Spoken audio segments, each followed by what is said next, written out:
Hey folks, John Head again. Thanks for clicking on the link for a little deeper dive in here to the Outer Banks market and what is happening. I'm going to concentrate really on residential properties because it affects both ways. But you know from the previous report, the average days on market for land is considerably higher than residential. And the main reason for that, in my opinion, is the cost to build right now is still extremely high.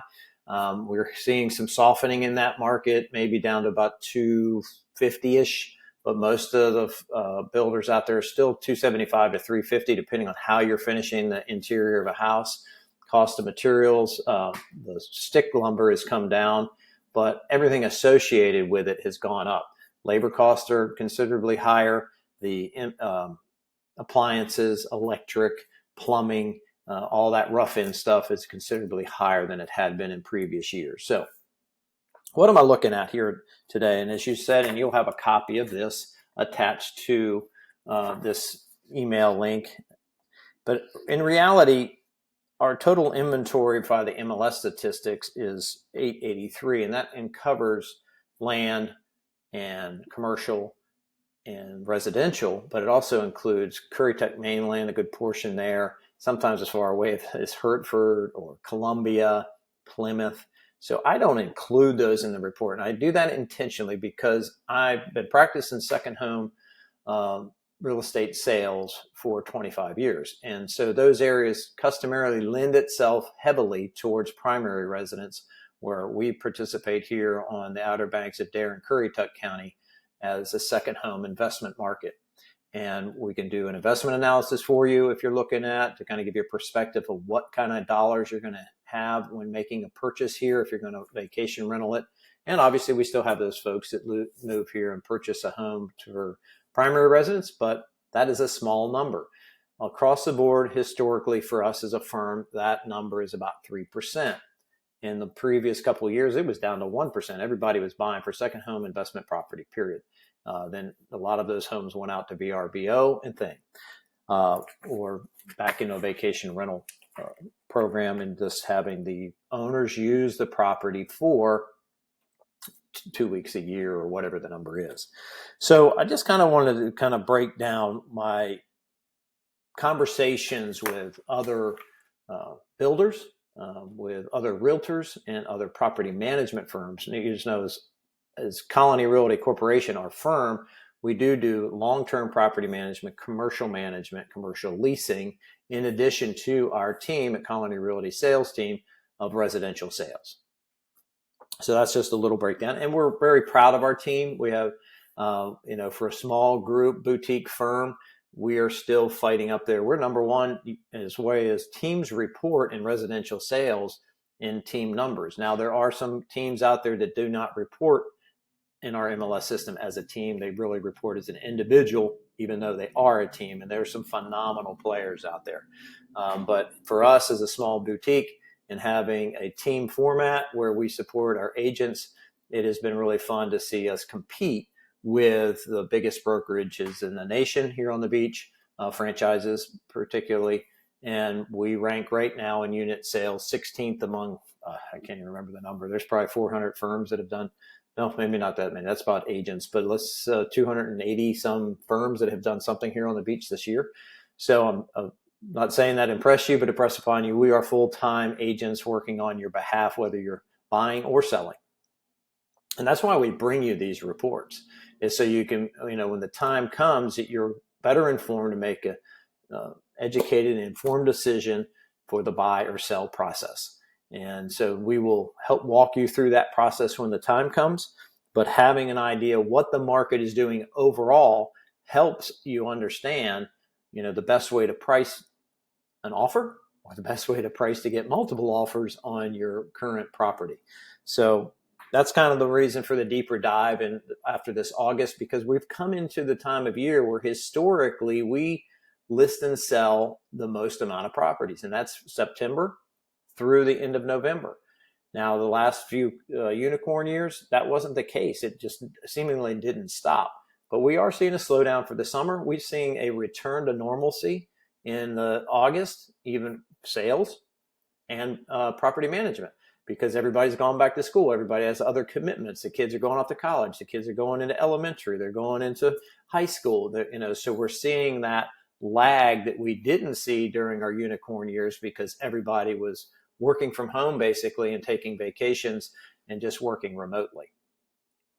So what does that mean for you overall? If you're already a homeowner here and you're in what we would call a tier 3, 4, or 5 area for rentals, which means you're non-waterfront, non-water view, easy access to the water. And obviously the one that maintains the greatest value in time is oceanfront, semi-oceanfront, and maybe a 2 back from the ocean. Then it jumps across and goes to soundfront, okay? Those numbers across the board we're seeing fall dramatically, especially in areas that do not have direct water access or a water view. And what I'm seeing from the property management side is those numbers are off anywhere from 30 to 40% coming into the fall on the upper beaches. Hatteras Island specifically is retaining a little lower number because of the fall fishing.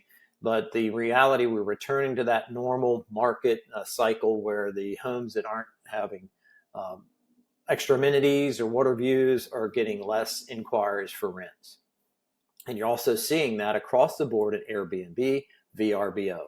So if you have a home here and you're on the west side, I'm just going to pick the town, Kill Little Hills, and you're seeing your numbers drastically shrink, reach out to Julie at Colony Realty and let her run some numbers for long-term. Yeah, you won't be able to use it, but if you're making the money in another fashion, you just come and vacation in another house, maybe with a water view, and let somebody else pay for your investment here. A couple of other things, the under contracts are slower, and that's a couple of reasons. I think of the primary source is one, we're still very, very limited on inventory, and these higher interest rates have made a $500,000 buyer of really a 350, 375 buyer. We don't have any of those houses. They're just non-existent as far as price points.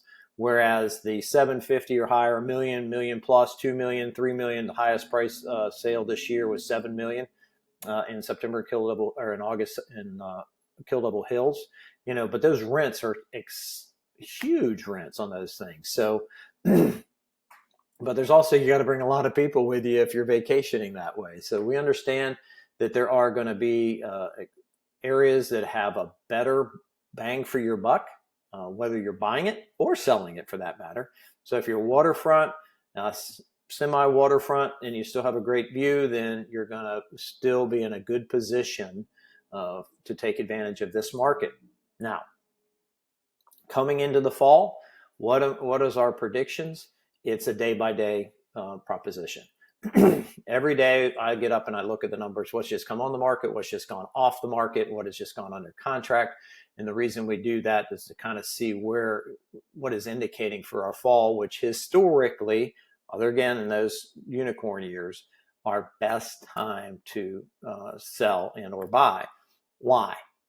For out of the area folks, if you haven't bought and sold here before, if you're a buyer coming into the market and you find a home that you really like, and it's got a rental income, and you close in late 2023, you're not going to have a bunch of carrying costs for your rents and prepaid start picking up in early part of 2024. If you're a seller, you're basically the same thing. You've collected the best revenue stream for the year.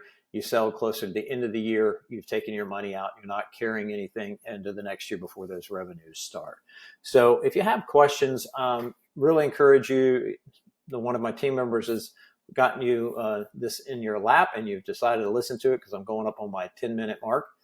Reach out to them. You heard me earlier say, whether it's Sylvia, one of my senior team members, Vicky, Bonnie, Christian, Karen, and Scott, and we have one more new one, Casey. He's coming on, but he is brand new, so we're working with Casey in the background. And then obviously anytime you can reach out to me if you have questions, and that's John at colonyrealtycorp.com, John at colonyrealtycorp.com.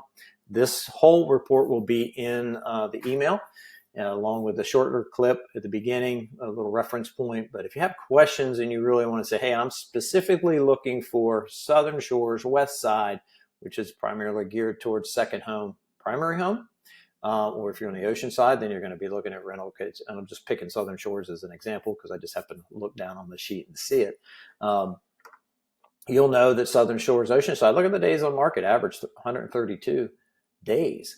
So they're sitting a little longer. There might be opportunity to make a little different offering point because they've been sitting out there for a while.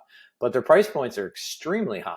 You know, the average there, as you see, is 3.2 million on the ocean side. And when you look at Southern Shores, the other side of the road, the west side of the road, it's 1.3 million. So there's some great opportunities out there. I'm going to scroll down here real quick to Hatteras Island, and you will see the Hatteras, and this is all of Hatteras here between the villages, Buxton, and let's just pick a salvo. The average is 703. So there's a big price difference as you go further south, but you can still find some great opportunities there as well. So again, in the meantime, we wish you the best time till we see you here at the beach. Enjoy these fall-like days because we are.